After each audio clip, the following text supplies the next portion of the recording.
Hi! Gusto ko lang i-share kung paano ako naging early childhood educator dito sa Canada.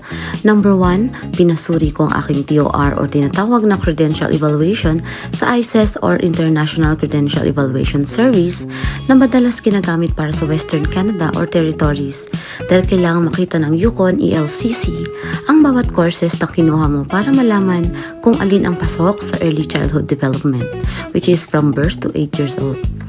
Dahil tapos ako ng Bachelor of Elementary Education or BEd, marami akong nakuhang ECE credits dahil sakop nito ang mas batang edad.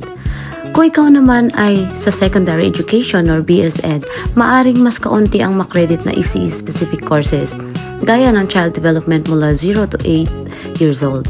Kaya baka ma-certify ka sa mas mababang level sa simula. Nag-take ako ng language proficiency test. Dahil sa Pilipinas ko natapos ang aking degree, hiningan ako ng Yukon ELCC ng patunay ng kakayahan sa English. Nag-IELTS general test ako at sa awa ng Diyos ay naka-band 7 tayo. Pangatlo, nag-apply ako ng Yukon ECE certification at nabigyan tayo ng level 2 teaching certificate. Pang-apat, ako ay na-hire at na-nominate ng aking employer at na-approve ang Yukon Nominee Program or YNP application ko. Nag-apply ako ng work permit sa Pinas, yan ang pang-5.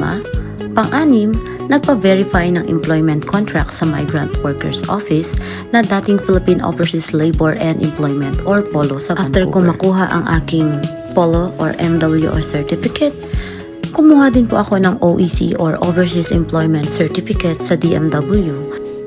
Noong nakarating na po ako sa Yukon bago pumasok sa daycare ay inihanda ko ang mga sumusunod at sinubmit sa employer ko.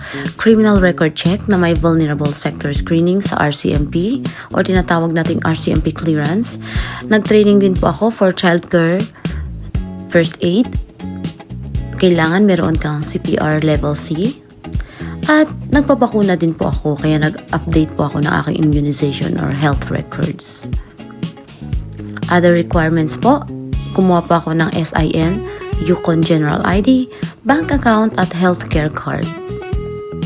Iyon lang po ang mga proseso na aking napagdaanan bago po ako naging early childhood teacher dito sa Canada.